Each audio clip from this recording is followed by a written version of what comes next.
BEd second year social school and society. आज हम question attend करेंगे कि जेंडर बाइस क्या होता है, कॉन्सेप्ट ऑफ जेंडर बाइस और जेंडर डिस्क्रिप्शन क्या होता है, और what do you mean by gender बाइस एंड एक्सप्लेन इट क्लियरली, और व्हाट आर इट्स टाइप्स, और उसके टाइप्स बताएंगे। जेंडर बाइस और जेंडर डिस्क्रिप्शन क्या होता है, इसमें क्या होता है, इसमें जो होता है सिर्फ जो मेन होता है उसी को ही हम सबसे ज़्यादा मानते हैं, मतलब मैन को ही हर एक चीज़ में ऊपर स्थान दिया जाता है। जितनी भी अपॉर्चुनिटीज़ वगैरह होती है उसमें वो सारी मैन को ही दी जाती है, और फीमेल को एज कंपेयर बहुत ही दबा के रखा जाता है। तो इसमें क्या होता है, it is unequal treatment in employment opportunities such as promotion, pay and expectation due to attributes on the sex of an employee or group of employee. इसमें क्या होता है, अनइक्वल होता है अनइक्वल ट्रीटमेंट होता है, मेन के साथ अलग, फीमेल के साथ अलग।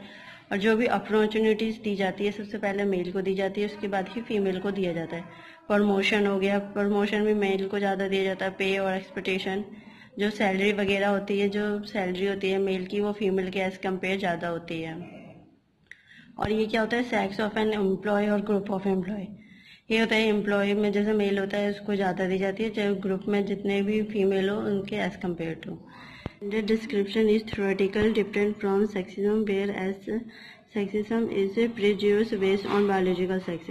और क्या होता है, जो जेंडर होता है वो वैसे ही जेंडर में जो मेन होता है उसी को प्रधान माना जाता है, और जो फीमेल होती है उसे दबा के रखते हैं। और ये क्या होता है, जो जेंडर होता है इसमें क्या होता है, जो सेक्स के हिसाब से भी जो मेल होता है उसे ही हायर माना जाता है एज कम्पेयर टू फीमेल।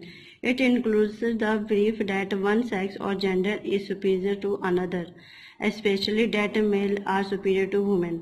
इसमें भी यही किया गया है कि जो वन सेक्स है, जैसे one sex or gender means जो मेन है उसे सुपीरियर माना जाता है अदर को as compare to female.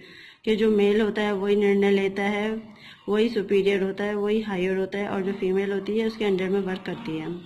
It is also a one-sidedness, partially sexual discrimination, unequal treatment, unfair treatment, unfairness, unlawful treatment of a protected class। इसमें क्या होता है, जितने भी निर्णय लिए जाते हैं वो वन साइडनेस होता है, मतलब एक तरफा ही लिए जाते हैं। पार्शली होता है, मेल और फीमेल के बीच में क्या होता है, पार्शलिटी की जाती है। सेक्सुअल डिस्क्रिमिनेशन में वही मेल को प्रधान मानते हैं। अनइक्वल ट्रीटमेंट, जो भी इनका निर्णय लिया जाता है अनइक्वल होता है, मेल के फेवर में ज़्यादा होता है, फीमेल के कंपेयर में एज कम्पेयर टू कम होता है।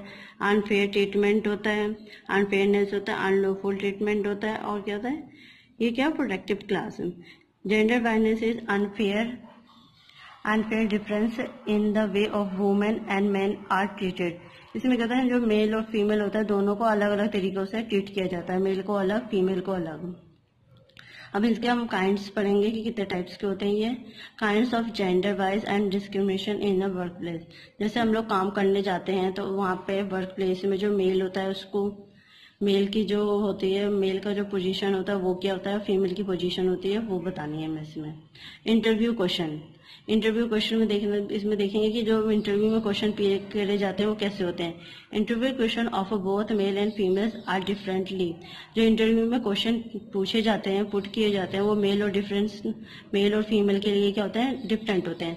Do you ask question like as do you have children or do you plan and having children. इसमें क्या होता है, जो मेल होता है उसे हम उसकी पढ़ाई से रिलेटेड, मतलब उसकी क्वालिफिकेशन से रिलेटेड क्वेश्चन पूछते हैं।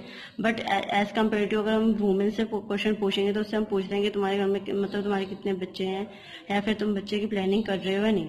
Both of this question and inquiries have zero business in an interview. परंतु इस टाइप के जो हम क्वेश्चन करते हैं वो हमारे बिजनेस से रिलेटेड नहीं होता, उनके वर्क से रिलेटेड नहीं होता, और ये दे आर इलीगल। और ये कहता है इलीगल होता है, क्योंकि जब वुमेन वहाँ इंटरव्यू के लिए आई है तो हमें इंटरव्यू से रिलेटेड क्वेश्चन पूछने चाहिए, ना कि उनकी फैमिली मैटर से कि फैमिली में क्या है क्या नहीं। अनइक्वल पे में क्या है, if you hire engineer and or administrator make sure you base their pay not and gender. इसमें क्या होता है, अगर जैसे हम इंजीनियर को हायर करते हैं या फिर एडमिनिस्ट्रेटर को रखते हैं या फिर हम किसी को भी एज ए एम्प्लॉय अपने ऑफिस में रखते हैं तो हम उसकी काबिलियत के हिसाब से रखते हैं, उसको पैसे देते हैं उस हिसाब से, ना कि जेंडर के हिसाब से कि मेल होगा तो उसको हम ज़्यादा पैसे देंगे, फीमेल को कम देंगे। बट ज़्यादातर ऐसा ही होता है, हम काम से ज़्यादा हम उसके ये देखते हैं कि जेंडर क्या है, मेल है या फीमेल है। अगर मेल होगा तो हम उसे 20 से 25 हज़ार रुपये सैलरी देते हैं, वहीं फीमेल होती है तो उसे हम 10 से 15 हज़ार रुपये सैलरी देते हैं, और प्लस में उससे वर्कलोड भी ज़्यादा होता है, फीमेल को ज़्यादा वर्क देते हैं as compare to male. The moment you allow gender to play a part in pay, you become part of problem. इसमें भी यही कहा गया है कि जो मेल होता है उसे उसके काबिलियत के हिसाब से भी ज़्यादा पैसे दिए जाते हैं, बट अगर फीमेल काबिल हो और उसे सब कुछ आता हो तब भी उसके क्या होता है, हम कम पैसे देते हैं, वो उसकी प्रॉब्लम का कारण बनती है। पोजिशनल वाइज में कहता है if you get a male or female applying for the same position job be it's security or secretary. इसमें क्या होता है, हम जैसे मेल और फीमेल है और जैसे जॉब अपॉर्चुनिटी है कि जैसे एक सिक्योरिटी की जॉब है और एक सिक्योरिटी की है, ठीक है, तो हम उसमें क्या करते हैं, जो सिक्योरिटी वाली जॉब है वो हम मेल को देते हैं, वही सिक्योरिटी वाली होती है वो फीमेल को देते हैं। इसमें क्या होता है कि वो लोग पहले से जेंडर के हिसाब से हिसाब लगा लेते हैं कि मेल को कौन सी जॉब देनी है, फीमेल को कौन सी देनी है। अगर इसी हिसाब से जैसे अगर रिसेप्शन की जॉब हो और मैनेजर की हो तो रिसेप्शन के लिए वो फीमेल को ही रखते हैं, क्योंकि उन्हें लगता है कि जो फीमेल है वो ज़्यादा वर्क नहीं कर सकती, वो ज़्यादा वर्कलोड नहीं उठा सकती और ना ही किसी को अच्छे से समझा सकती, इसलिए हम उसे रिसेप्शन पर लिखते हैं। ऐसा मैनेजर, अगर मैनेजर में अगर मेल को रखते हैं, भले ही कम क्वालिफाइड है पर उन्हें लगता है कि जो मेल है वो काम अच्छे से हैंडल कर लेगा, ठीक है। Security hire based on who you believe can perform best based on skill and past experience not gender. इसमें क्या होता है, हम उसकी क्या कहते हैं काबिलियत और एक्सपीरियंस के हिसाब से नहीं, उसे हम उसके जेंडर के हिसाब से रखते हैं, जो कि गलत है। बल्कि हमें क्या होता है, जो पोजीशन होती है ऑफिस में वो हमें उसके काम काबिलियत और उसके एक्सपीरियंस के हिसाब से रखना चाहिए, ना कि जेंडर के हिसाब से, बट ऐसा नहीं होता। कन्वर्जन में क्या होता है, do you speak differently to male and female while in the workplace, adopt a gender neutral style of conversion. इसमें क्या है, जो मैंने कन्वर्जन की स्पेलिंग लिखी है थोड़ी गलत कर दी है, कंजर्वेशन लिख दी है, तो इसे ठीक कर लेना। इसमें क्या होता है, जब हम वर्क प्लेस में जाते हैं तो जो मेल होता है और फीमेल होता है उनका बात करने का जो तरीका होता है वो अलग अलग होता है। कि if you find that your style different between conversion with mail and female make adjustment. इसमें क्या होता है, तो हम क्या कहते हैं, अपने जो बात करने का तरीका होता है वर्क प्लेस में वो भी हमें चेंज करना होता है, कि जैसे डिफरेंट कंपनी वगैरह उसमें हमें किस हिसाब से बात करनी है, कैसे करना है, इस हिसाब से। Dimension to responsibility, if you have two equal qualified administrator, one male और one female, give them equally responsibility। इसमें क्या होता है, जैसे हमारे पास एक हमारे पास क्या है, एक ऑफर है, जॉब ऑफर है, उसके लिए मेल और फीमेल इक्वल ही है, बट क्या कहते हैं हम, उसमें क्या होता है, जो मेल होता है उसको हम रिस्पॉन्सिबिलिटी देते हैं हायर वर्क की, मतलब जिसमें कि वो हमें लगता है कि वो काम कर लेगा, और जो फीमेल होती है उसे हम उतना वर्कलोड नहीं देते क्योंकि हमें से लगता है कि वो इतना काम नहीं करेगी।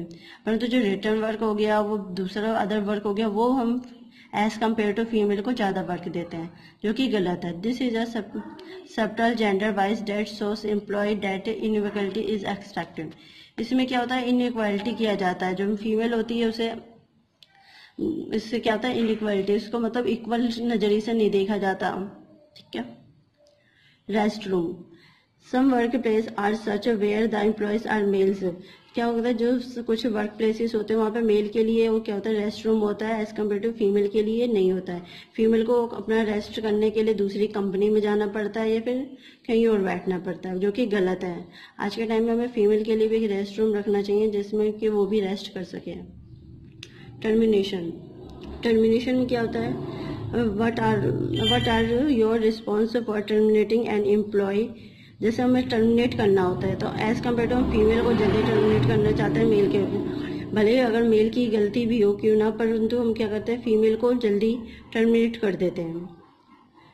Have you ever tried a female employ for asking to be treated equally. परंतु ये गलत है, हमें इक्वल ही देखना चाहिए। अगर कोई हरेसमेंट भी करता है फीमेल को तो हम इसमें फीमेल की ही गलती देखते हैं और उसको टर्मिनेट कर देते हैं एज कम्पेयर टू मेल, और मेल को कुछ भी नहीं कहते। परंतु जो rules and policy should apply for both gender, परंतु जो रूल और रेगुलेशन है दोनों के लिए इक्वल ही होने चाहिए।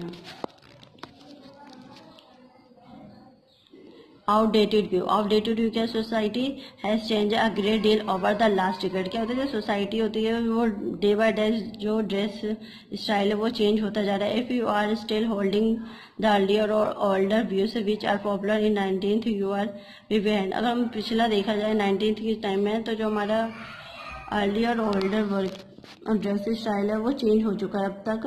But the woman employ of a company were required to wear particular dress, परंतु जो वुमेन होती है हम उसे एक पार्टिकुलर ड्रेस देते हैं कि तुम्हें जब ऑफिस आना है तो ये कपड़े पहन के आना है, ऐसे आना है, वैसे आना है। बट जो मेल होता है, मेल को कोई भी इंस्ट्रक्शन नहीं होती, वो कुछ भी पहन के जैसे पहन के आ सकते हैं, उनके लिए कोई ज़्यादा रूल रेगुलेशन नहीं होता है as compare to female. Class ceiling क्या होता है, class ceiling can your male and female employ climb equally high on the ladder of opportunity. इसमें क्या होता है, जो मेल और फीमेल होता है वो अपने काम के हिसाब से इक्वली क्लाइम करते हैं, वो मतलब ऊंचाई पे चढ़ते हैं।